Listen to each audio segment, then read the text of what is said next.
Wei Wuxian, sitting on Lan Wangji's lap, shifted his body and gently blinked. Remember, your mother even asked us to feed the goldfish together. Now, there's no goldfish to feed. How about you feed me instead? He brought his lips close to Lan Wangji's ear, which was as white as jade, and whispered softly, I'm not greedy at all. I've been starving for so long. How about we start with a few meals today? Lan Wangji's breath became slightly tense, and he asked in a hoarse voice, What to feed you? Wei Wuxian's fingers pinched the slightly pink earlobe, his gaze sweeping low over Lan Wangji's long eyelashes and graceful lip line. Whatever you feed me, I'll eat. I'm not picky at all. Very easy to take care of. Wei Wuxian lowered his head and hooked both hands around Lan Wangji's neck. His smooth, black hair slid off his shoulders, a few strands falling and intertwining with Lan Wangji's sideburns. As they drew closer, a light, sticky, and soft water sound could be heard. Lan Wangji's hands rested on Wei Wuxian's lower back, and after a moment, one hand slowly descended. At that moment, a commotion sounded outside the room. Having grown up in Lotus Pier, Wei Wuxian was already immune to all sorts of noise. Unless there was a robbery or a fire, he selectively ignored any disturbance. After entering puberty, as soon as he locked the doors and windows, Wei Wuxian paid no attention to the outside world. He focused solely on reading erotic books. Lan Wangji, on the other hand, was quite different. During his time at Lotus Pier, even when he stayed in his room burning incense and reading scrolls, he would still be startled by various seemingly significant noises. Sometimes, out of caution, he would go to check, only to find that it was merely a minor incident, like a cat getting into the chicken coop, breaking some eggs, and causing the chickens to run away. Wei Wuxian hastily adjusted his collar, lifted the window lattice, and looked outside. There, his sixth junior brother was chasing a white cat, huffing and puffing while running across the roof tiles. Irritated, Wei Wuxian shouted, You're so noisy. Go play elsewhere. Don't interrupt adults handling important matters. The sixth junior brother flung a few stiff talismans, one of Wei Wuxian's inventions. The nimble white cat dodged, causing the yellow talismans to smash some roof tiles into pieces with a crackle. Watching the white cat disappear into the distance, sixth junior brother complained, Senior brother, I'm helping second young master Lan catch a cat. Why are you causing trouble here? Wei Wuxian said, Stop chasing. Lan Zhan's things have already been found. You disappear at once. Only then did the sixth junior brother have a chance to glance at him. Upon hearing this, he instead jumped down from the roof, looking skeptical. What serious matter could you possibly have, senior brother? His eyes darted around and he approached with a mischievous smile. Reading and studying? Don't lie to me, senior brother. Are you perhaps hiding to look at erotic pictures? Wei Wuxian was stunned. After a moment he stammered, You little child, what do you know about erotic pictures? The sixth junior brother was very young, barely even an adolescent in Wei Wuxian's eyes. A pure, innocent child, like a freshly peeled, smooth, and spotless egg, untouched by the corruption of the world. It was inconceivable that he had already been tainted by worldly filth, stepping prematurely into adulthood.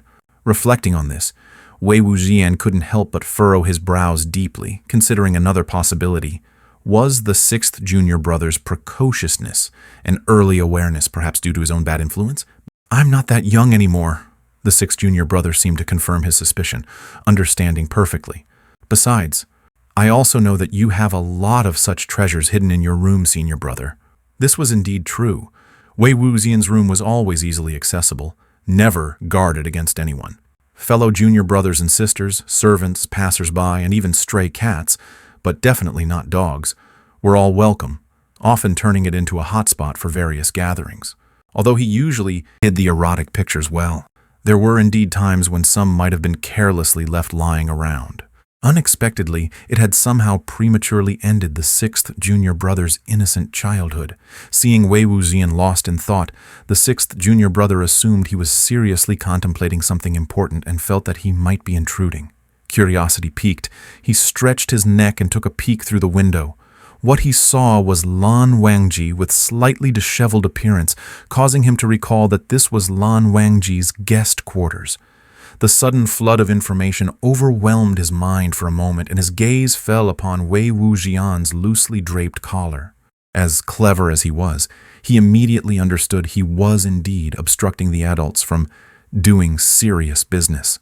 His face turned bright red, and he hastily blurted out, "I'm sorry, senior brother. I was wrong. I'll leave right away." Wei Wuxian was just about to begin a deep reflection on the years of ruining his junior brothers as their senior brother. Counting on his fingers, he realized there might still be a few young ones who could be rescued. However, this rare impulse for self-reflection vanished into thin air as the sixth junior brother dashed away. Feeling confused, he closed the window and, after a moment of clarity, locked it securely. Turning around, he threw himself onto Lan Wangji. "Don't listen to that kid's nonsense, Lan Zhan. With you here, why would I need any erotic pictures?" Lan Wangji's breath hitched, slightly disrupted by Wei Wuxian's sudden move. He breathlessly said, "Wei Ying." Wei Wuxian hung on to him, his fingertips lightly tracing across Lan Wangji's jaw. "Lan Zhan, I've missed you so much. Every part of me misses you." Just as their lips were about to meet, Lan Wangji turned his head slightly, causing Wei Wuxian to kiss nothing but the warm breath brushing his cheek. Wei Wuxian froze, his gaze lingering on Lan Wangji's trembling eyelashes.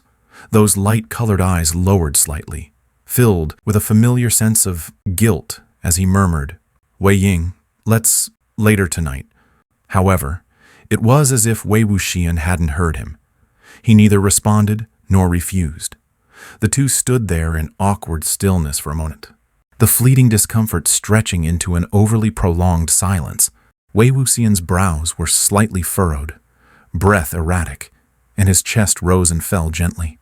A beautifully shaped collarbone peeked through the disarray of his ink-black hair. Lan Wangji's throat felt dry, and he couldn't help but close his eyes slightly. Slowly, he reached out a hand and gently adjusted Wei Wuxian's collar. Wei Wuxian glanced down, his expression stiffening as he pushed Lan Wangji's hand away and abruptly stood up. He cast a quick, haphazard glance at the leftover dishes on the table and started cleaning them up without any clear direction. Lan Wangji's heart beat violently, and he reached out to grab him. "Wei Ying." But Wei Wuxian sidestepped him and smiled at Lan Wangji. "I'll put away these dishes first to avoid wasting them. We can eat them later."